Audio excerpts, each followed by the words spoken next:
Hey, Hello PhD listeners. Hope your holiday season has been relaxing and hopefully filled with some time to do things that bring you joy. On our last episode, we posted a repeat show from April 2017 where we discussed the topic of impostor phenomenon and how it can manifest in graduate school. This week on the show, we're going to revisit an interview we did that was a follow-up to that episode with Dr. Maureen Gannon about strategies you can utilize to overcome these imposter feelings. Before we get to the show, and as we wind down 2022, this ends our 8th year of doing Hello PhD. I don't think Dan or I, either one, would have imagined we'd have kept going this long, but really it's because of you, our listeners, who write in your questions week after week or show us your support by emails or tweets, and especially when you drop us a note saying how much a particular episode helped you work through something in grad school or in your career. That's why we do this show, and that's why we do what we do. You know, we both think science is really important and can be rewarding, but unfortunately, it can also be stressful and full of issues, many of them systemic, that can make training really difficult. We hope this show not only helps you navigate those potential pitfalls, but also realize you're not alone. You can do this, and maybe in some small way, we can make science training better for everyone. So on behalf of Dan and myself, we wish you the happiest of New Year's, and we will be back with you in 2023. This episode of Hello PhD is sponsored by Promega and listeners like you. Thanks for your support. By avoiding failure, you also avoid success. Just to realize, ultimately, you're the one who has control of your path in life.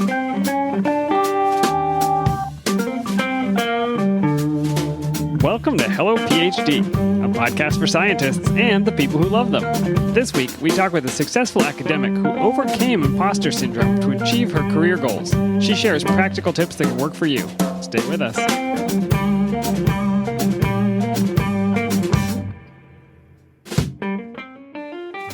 And we're back. This is Hello PhD, episode 71.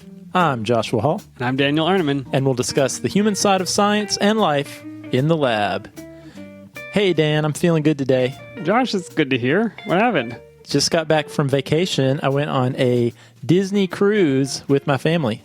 How many times did you hear Let It Go sung by Elsa? Oh, man, more than one. Yeah, I believe you're correct. But Dan, you're probably not surprised to know that being on a Disney cruise for a few days, I needed some beer. Yeah. Okay, so you found some beer on board? I did. I actually remember from a previous cruise I went on years ago that the cruise ship was kind of a beer desert. They had the Coors Light and the Miller Lite and the Bud Light and all that. So I did not have high expectations. So, you know, I'm like in the Caribbean and the sunshine and the sand. And so I felt like I wanted something lighter, you know, something like a Corona. A Corona, a Red Stripe, something. Yeah, something like that, but maybe less crappy. Okay, what did you find? Well, so what I found was No offense to Corona or Red Stripe. Well, I drank several of these Kona Brewing Company Big Wave Golden Ales. Now, Kona says to me, Hawaii. We've had a Kona beer on the show, haven't we? I don't know if we have, but I actually said on the cruise ship, Dan, because I'm always thinking about the podcast, of course, even when on vacation. So after drinking several of those, I was like, we should drink this beer on the podcast, but I didn't know how prevalent this beer was. I'd never noticed it before. But my wife came home from the grocery store with a 6-pack of Kona Big Wave Golden Ale. So not even the bottle shop, the actual just grocery store. Yeah, it's at the grocery store, so apparently pretty easy to find. So anyway, that's what we're drinking. It says Liquid Aloha on the bottle. Actually, this is the first time I've seen a bottle of it. Yeah, this is the Kona and the Aloha is leading me to believe Hawaii. Did you actually look up where it came from? Well, it says on the bottle Kona Brewing Company, Kona, Hawaii, but then it also says Portland, Oregon, Woodinville, Washington, Portsmouth, New Hampshire, Memphis, Tennessee. So presumably at least some of these beers are brewed in Hawaii. But hopefully not the one we're drinking, because that would be a long trip for a bottle of beer. Well, that's true. So what do you think, Dan? I think it is acceptably tropical, I guess. It's a lot lighter than obviously what I would drink by choice, but it's got a good flavor to it. And you know, sometimes you get these lighter beers and they get a little skunky if they sit out a while, and this one doesn't have that. Yeah, and this is a 4.4% alcohol by volume, so this definitely is a lighter beer. But this really fit the bill for me, you know, wanting something lighter, something in the vicinity of Corona, but without the skunk. I feel like I want a little citrus in there. I'm glad you said that, Dan. So what I actually did by my second one, asked the bartender if I could have a slice of lime in mine. Threw you overboard for your outlandish request. No, so for the rest of the cruise, you could find me with a big wave golden ale with a wedge of lime. Awesome. Glad to hear it. And I'm glad that you made it back and didn't fall overboard from your low gravity beer. Well, I'm glad to be back on the mainland. And time has passed. Josh, you'll remember a couple of weeks ago, we talked about the Scientists' March. Do you remember that episode? Yeah, Dan, that's coming up this Saturday. So we are recording this on Tuesday, the 18th of April, and the Science March is scheduled for Saturday, the 22nd, so this weekend. Yep, so go back. We talked about this in episode 66, Should Scientists March on Washington? You'll recall, Josh, we had mixed feelings about it, but it looks like it's going to happen, and we'll be anxious to report on the outcomes. Are you going to go? I will not be traveling to D.C. I'm running a race here in town that I'd signed up for months ago, but we're having a satellite march in Raleigh, North Carolina, which is right down the street. And I will be attending the Raleigh Science March and the Community Science Fair that follows. Okay, well, we will expect some on-the-ground reporting from you. Yeah, and it would be awesome, too, if any of our listeners are attending the big march in D.C. or a local satellite march. We'd love to hear about your experience, so definitely let us know if you want to report from your march experience. All right, Dan, I've got some news, science in the news this week. I'm ready. I teach a introductory biostats workshop for biomedical scientists, and one of the things I talk about is how, as human beings, we don't always do a good job of assessing risk probabilities. In fact, we are terrible at it. Yeah, as a rule. Common things that we're afraid of, things like spiders and sharks, and even flying in an airplane. Statistically speaking, it's very unlikely that those things are going to harm us. However, there are other things like cancer and heart disease that it turns out, did you realize if you look at the number of people who died in the United States in 2010, a fourth of all people died of heart disease and another fourth died of cancer. So really important human problems that face us these days. So Science in the News this week is about one of those topics. This is about heart disease and, even more importantly, our ability to predict heart disease before it occurs. Because it turns out if we know who is likely to have heart disease, there are preventative measures we can undertake that do a pretty good job of staving off really, really bad things like heart attacks. I think I can set the stage for how we would normally, you're talking about risk, right? So the way we would normally assess this type of risk, we would do a blood panel, we'd check your cholesterol level, we'd ask, do you have a family history of heart disease? We would ask about symptoms. Have you had, episodes of chest pain or something like that? We would find out how much you exercise, whether you've ever smoked, your body mass index. Am I missing anything? It's like you'd make the list, and then if you're high risk for all of these different factors, we'd say, there's some chance you can have a heart attack. Yeah, you're absolutely right, Dan. And so there actually are these established guidelines, an established algorithm set forth by the American College of Cardiology. And what these are used for is to do just that, to try to prevent the risk of cardiovascular disease. And this is important, obviously, because, again, we can save a lot of lives if we can figure out who is the most predisposed. But also, it's important to note, we want to be very careful because some of these interventions we might do, things like doing surgery and putting a stent in an artery, these are invasive procedures that have their own inherent risks. So we don't just want to go around doing preventative measures to everyone. Everybody doesn't get an open heart quadruple bypass. We want to avoid that. Just in case. So this study that just came out last week in PLOS One, one of my favorite journals. Of course. It examined the possibility of using machine learning to improve cardiovascular risk prediction. I'm intrigued. This is the hitchhiking robot applied to medicine? Sort of. Well, actually, it's more like, Dan, you've probably seen the news articles of these computer algorithms, these neural network computer algorithms that scientists have used to do interesting things like beat a chess wizard or win the game Go. Yeah, I've used some of them, obviously not to the extent that I could win the game Go, but the way it basically works is you have to have a lot of training data. So you give the computer all of the things that we would normally measure, plus you have to tell it what the outcome was. Did the people have a heart attack or not? So you give it thousands, millions of records, as many as you possibly can. Then you give it a new set of data and say, okay, based on what you learned from that training data, make a prediction about this group. Yep, that's exactly right, Dan. And so that's what these scientists did from the UK. What they did was they looked at almost 300,000 clinical records, and they wanted to search for patterns and build their own internal guidelines. And so what they did, they used about 3/4 of the data to search for patterns, build their guidelines for what criteria from these data ended up leading to patients having some sort of heart disease or heart attack. And then what they did was they took the other fourth of the data, which ended up being about 83,000 records, and tested their ability to actually predict in the rest of the data set who was going to have a heart attack or not.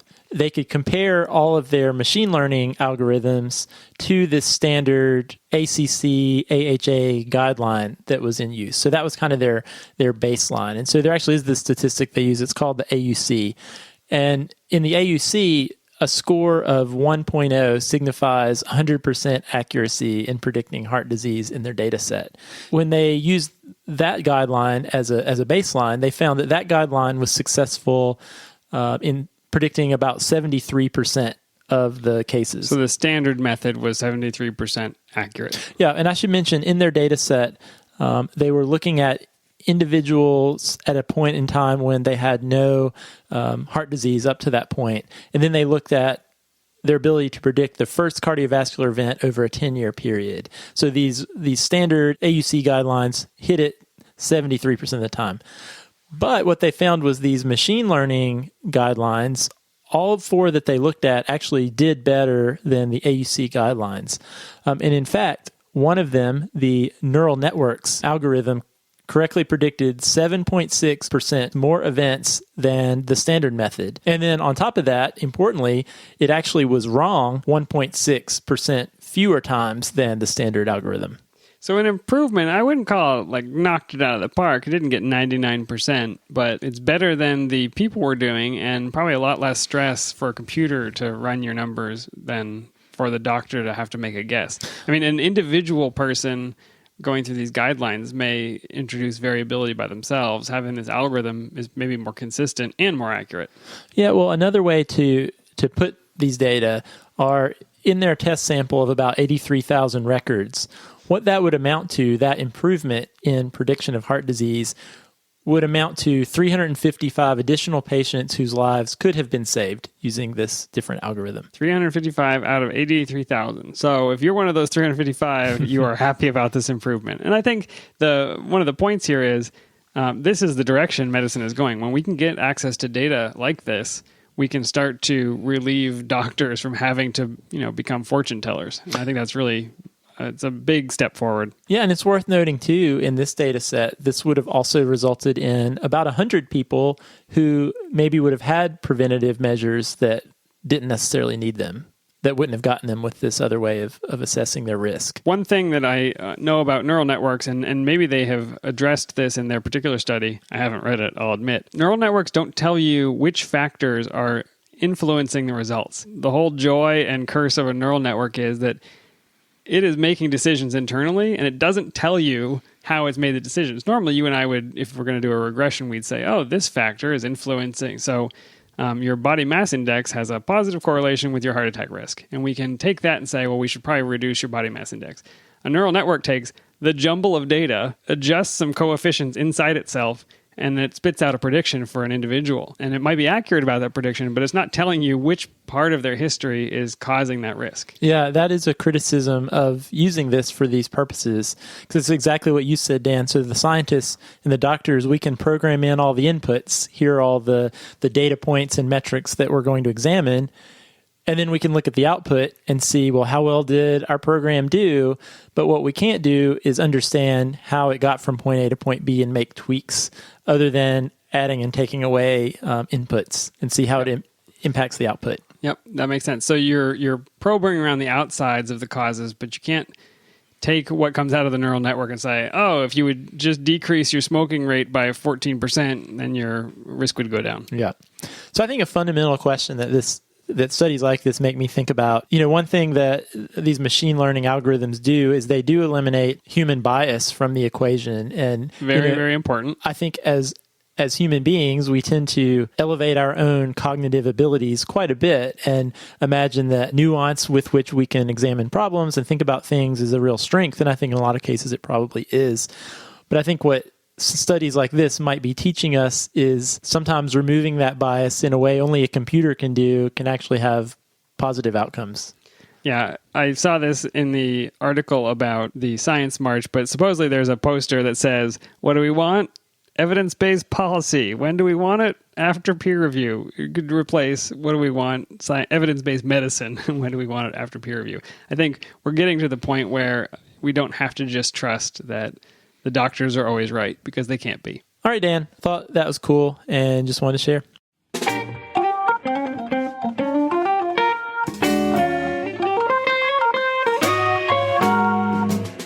All right, Dan. So we are ready for part 2 of imposter syndrome. Yeah, last episode was a bit of a cliffhanger.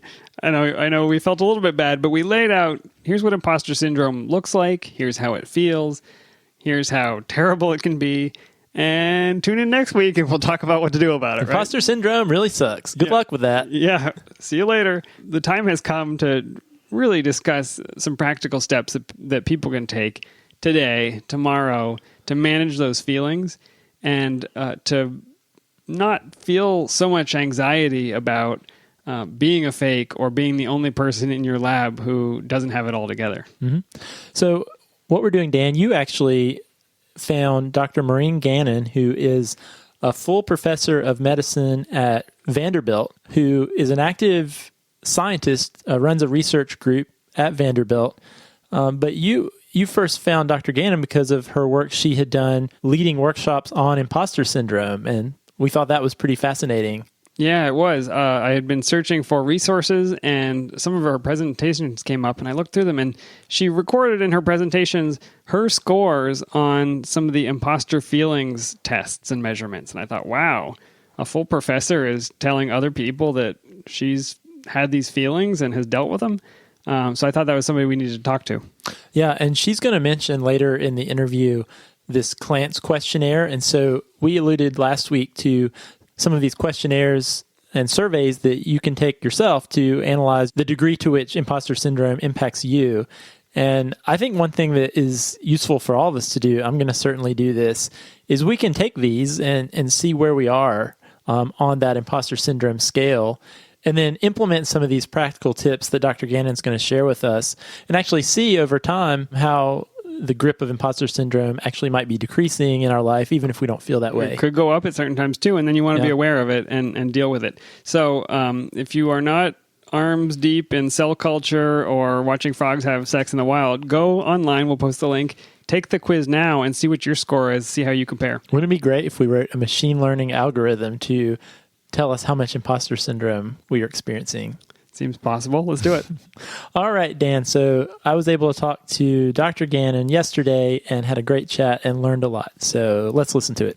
My name is Maureen Gannon, and I have a PhD in cell and developmental biology from Cornell University Medical College.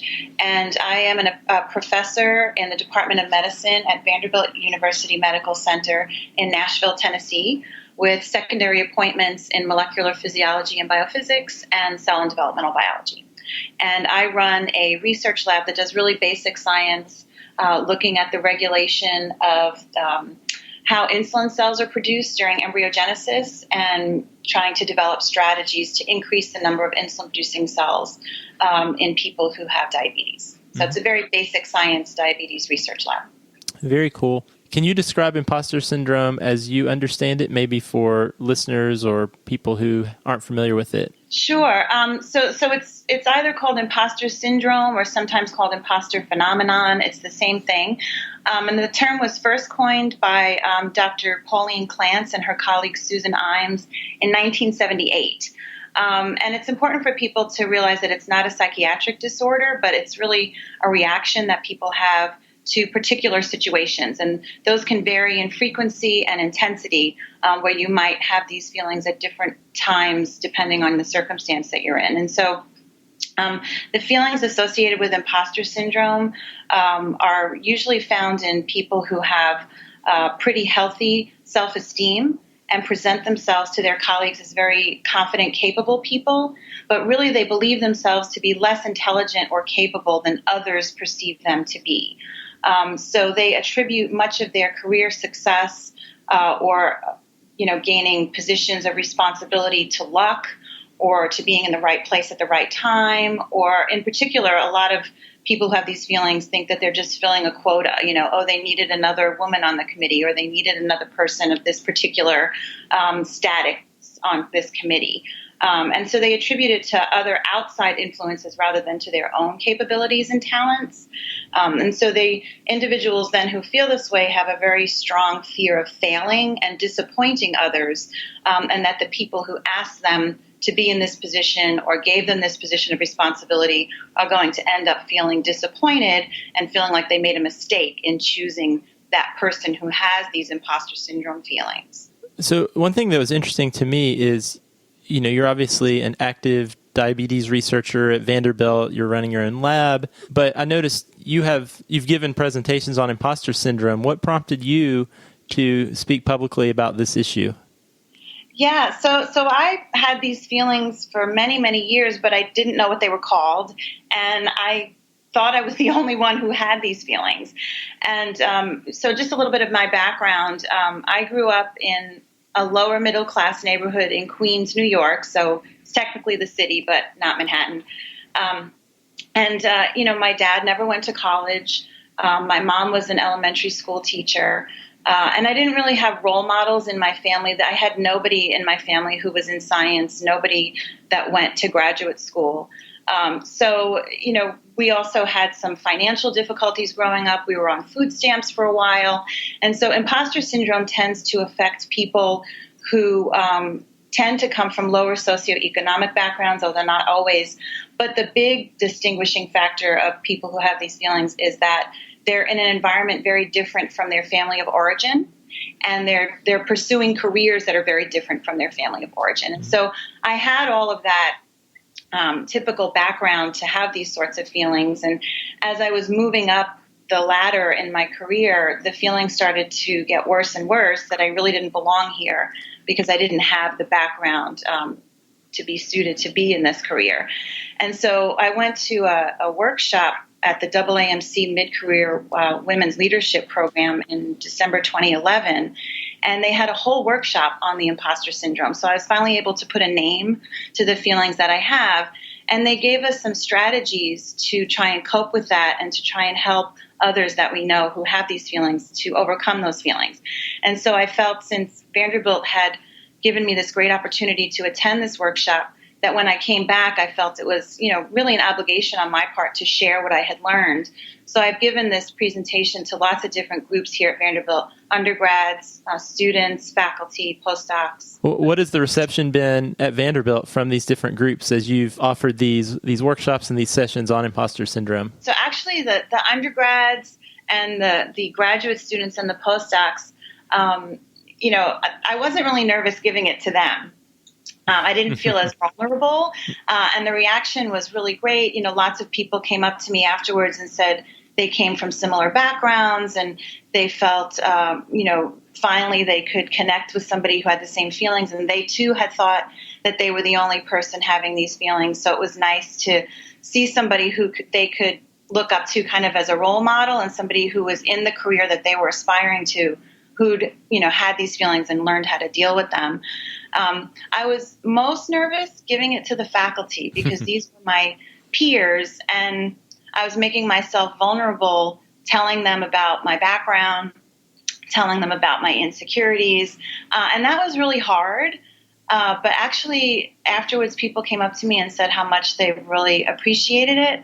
And so I've actually given the talk multiple times to faculty, and even to our MD, PhD students. And, to me, those are the cream of the crop, outstanding students that we have here. And I thought, well, surely they're the most confident people on the planet. But even they really wanted somebody to come and talk to them about this, because some of them have these feelings too, or know people who do. So I've given the presentation to them as well.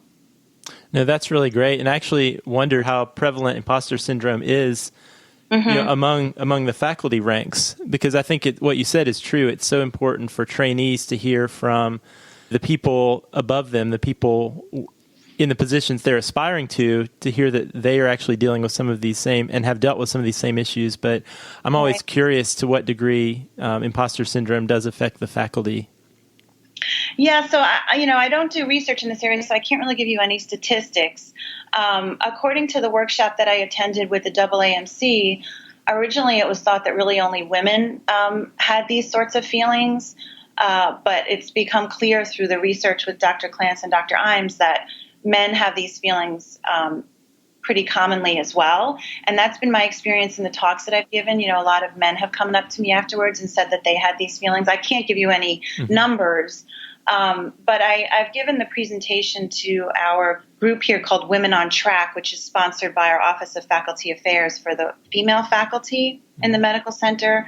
And I think that's been probably the best well received, and I've actually given it to them a couple times as new faculty are hired.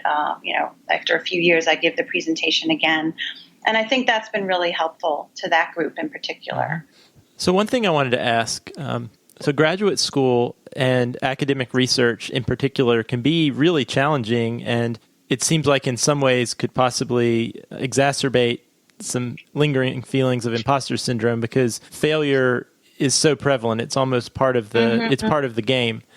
Do you think that imposter syndrome might be more prevalent in graduate school and academia than it might be in other sectors? So, I can't speak to that. I don't have numbers on that, but I can tell you that given the fact that people who have these feelings usually come from a family of origin that might be lower socioeconomic or have more typical traditional roles for males and females in terms of the types of careers that their relatives have pursued, I think it's probably very prevalent in anyone pursuing higher education.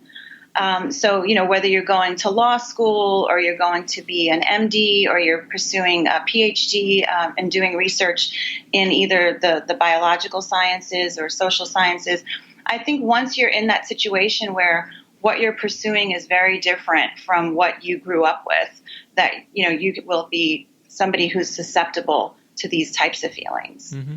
So I know for a fact, because we hear from our listeners, that there certainly are people who will listen to this interview who are struggling with imposter syndrome right now. And I know part of having imposter syndrome is wanting to hide that from your colleagues and peers.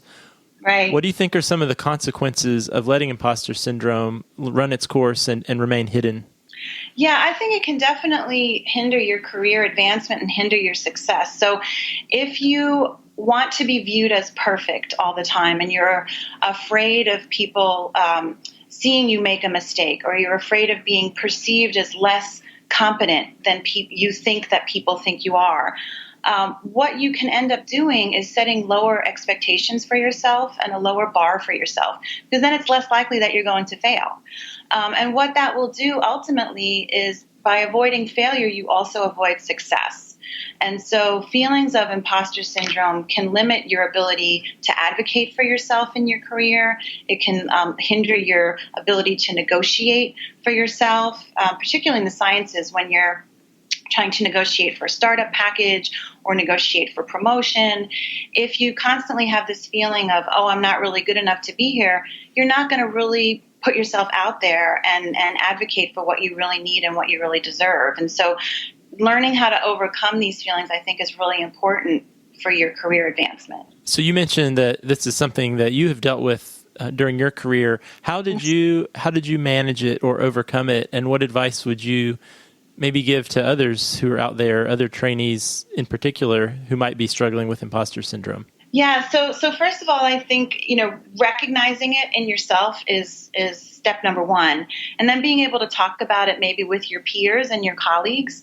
And I think, we have a tendency to, when people give a seminar or they present their work, we say, oh, great job, that was a great talk. And then if critiques become things that we don't trust, if they're things that we just say without any depth to the critique, then people don't really trust the feedback. And so I think getting honest feedback and honest critiques from your peers when you do a good job and when you don't do a good job, and being able to share those feelings with each other. So you give critiques to your peers and vice versa.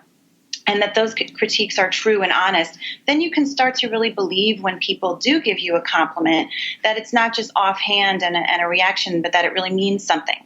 And you can start to internalize those compliments rather than feeling like, oh, they're just saying that, they don't mean it, or they gave me this opportunity because they needed another woman on the committee or for whatever reason.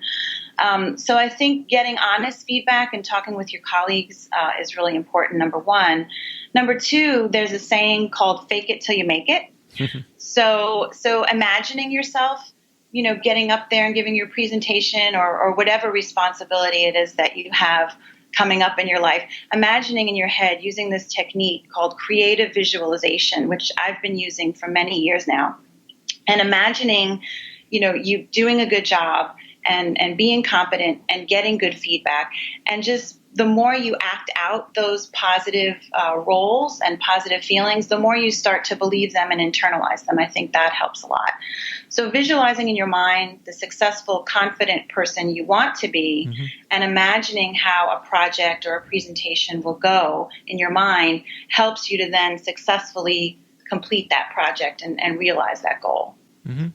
I think that's really good advice. So if your listeners can go ahead and use that questionnaire, the Clance questionnaire, and score themselves and see how intense and frequent their feelings of imposter syndrome are. And when they get their score at the end of filling out the questionnaire, I want them to realize that, whatever that number is, that's not a fixed thing. So when I first took the questionnaire in 2011 at the AAMC workshop, I scored an 80, which is pretty bad. I mean, I had pretty frequent and intense feelings about this imposter syndrome. And as I started giving talks and doing more of the exercises that were suggested, I took the test again a year later, and it was down to 70.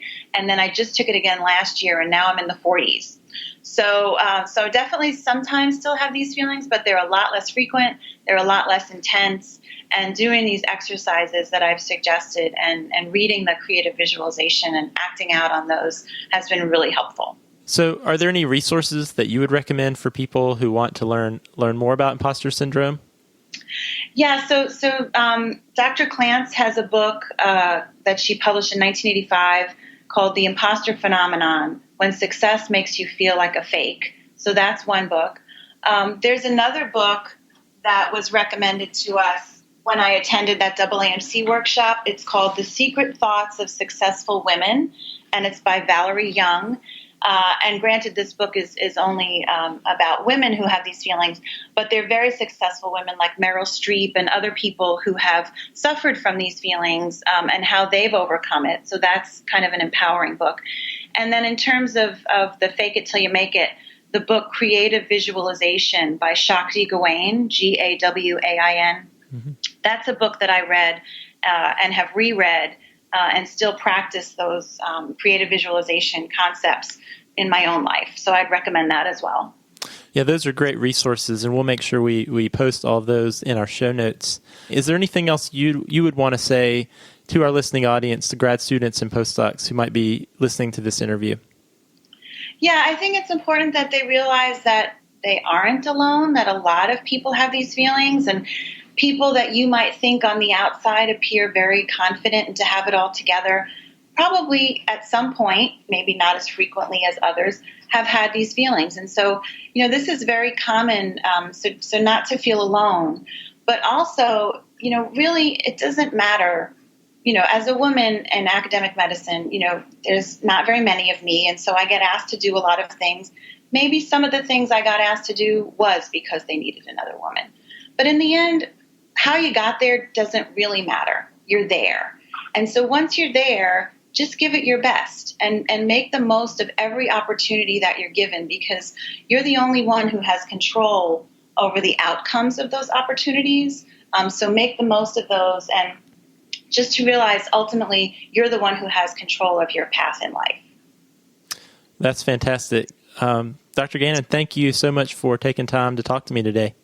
You're very welcome. All right, Dan, that was my conversation with Dr. Gannon. Thank you so much, Dr. Gannon. That is, I think it's really refreshing. It's very inspiring to have somebody speak candidly about this.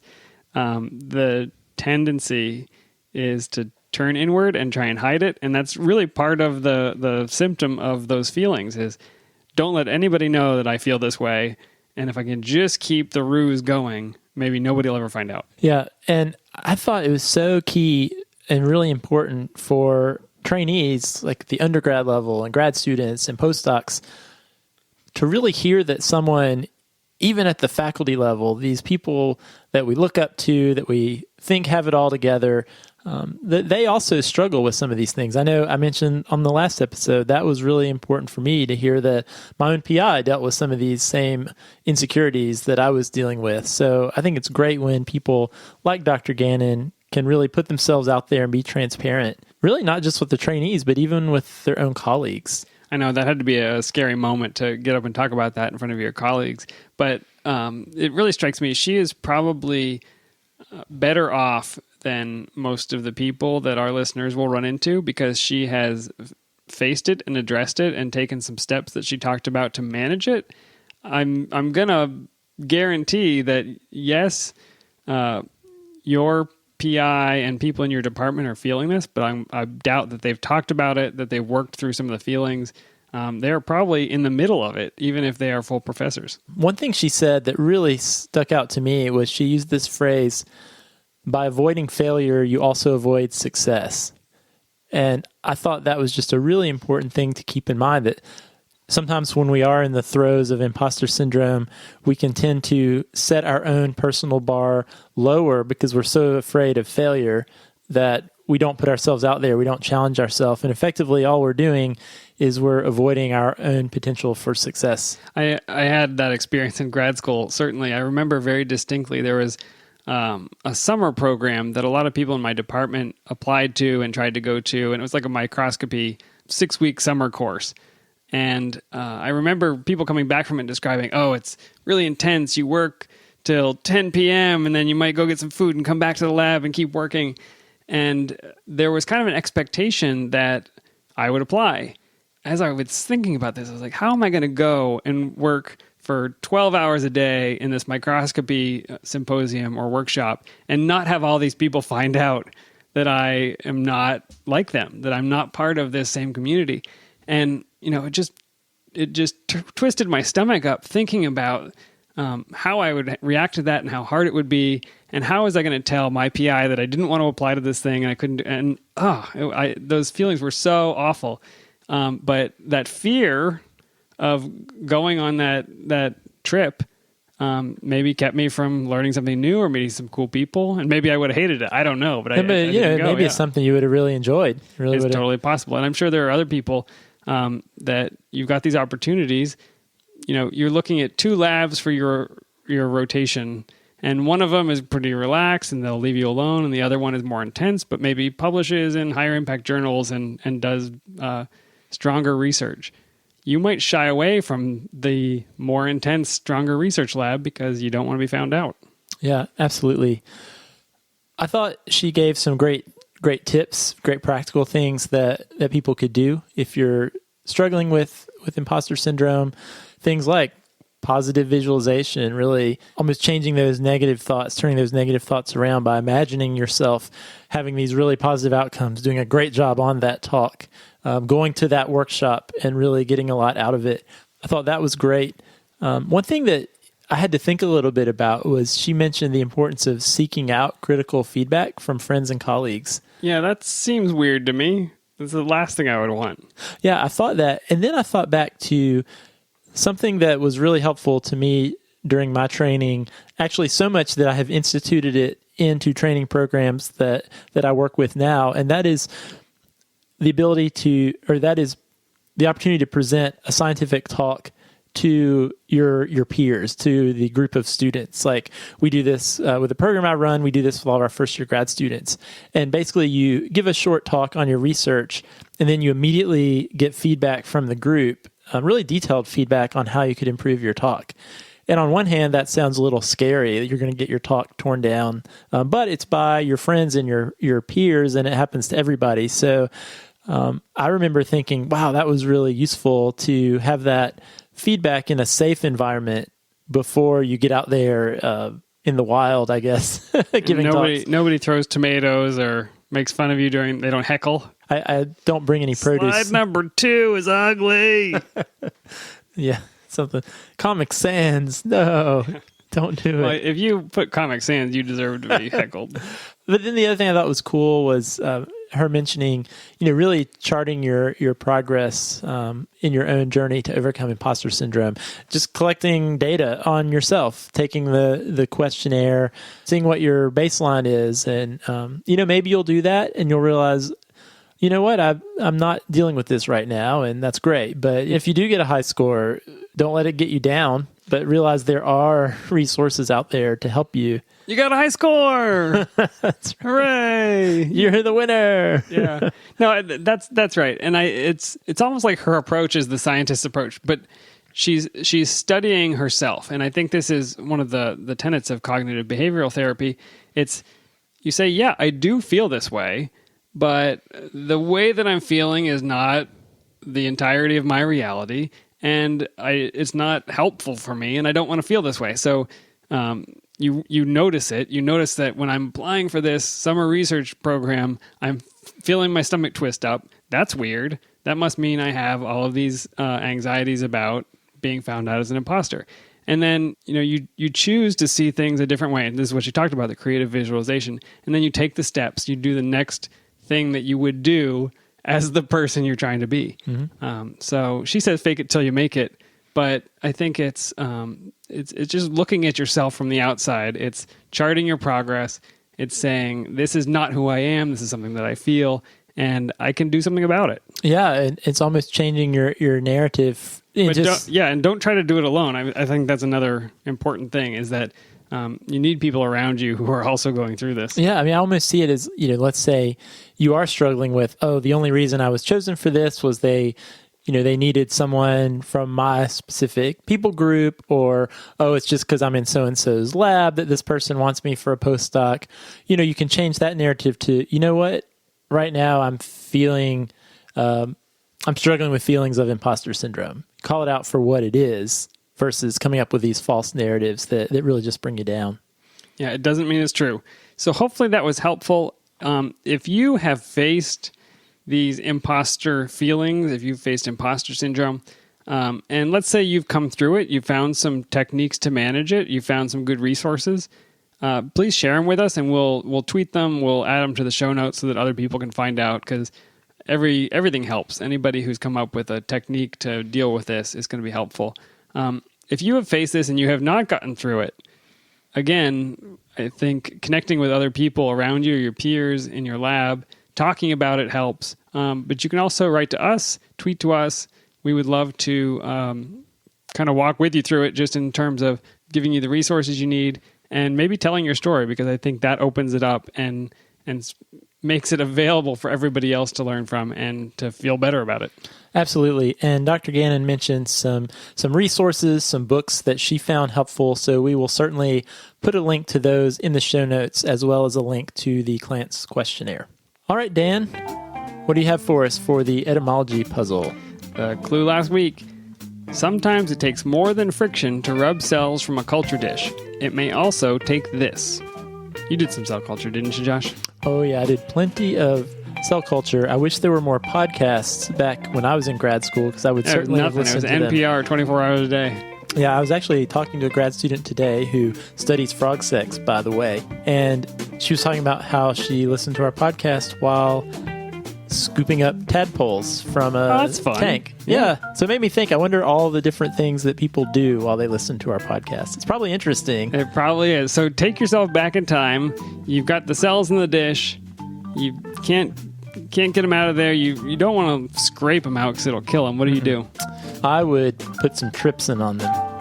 And trypsin is the correct answer. It is an enzyme, I think one of the first enzymes ever described, and it comes from the Greek trypsis, rubbing or friction. Supposedly, the way that we got this word trypsin to describe this enzyme is because it is produced in the pancreas, and supposedly the people who isolated it back in the 1860s rubbed the pancreas with glycerin, and somehow trypsin came out. So they did experiments proving that it was they could take these pancreatic extracts and put them on proteins, and it would not digest them. But then over time, it would be activated, and then it would be inactivated. And so it's the first description of how enzymes actually work. And I came to it because last week's clue was pancreas, and this week it's the enzyme that comes from the pancreas. Etymological crossover. I love it when a plan comes together. I do too. And the etymology puzzle is on hiatus because I just haven't written one this week. That's fair, Dan. That is totally Take a break. okay. But what's not on break is us looking for topics for future shows. So if you've got something you want to talk about or feedback on a past show, we would love to hear it. You can email us podcast@hellophd.com, or you can send us a tweet or reach out through our Facebook page. And you know what, Dan? I actually would love to know what people really do while listening to our podcast, especially if you listen while you're in the lab or doing your research type things.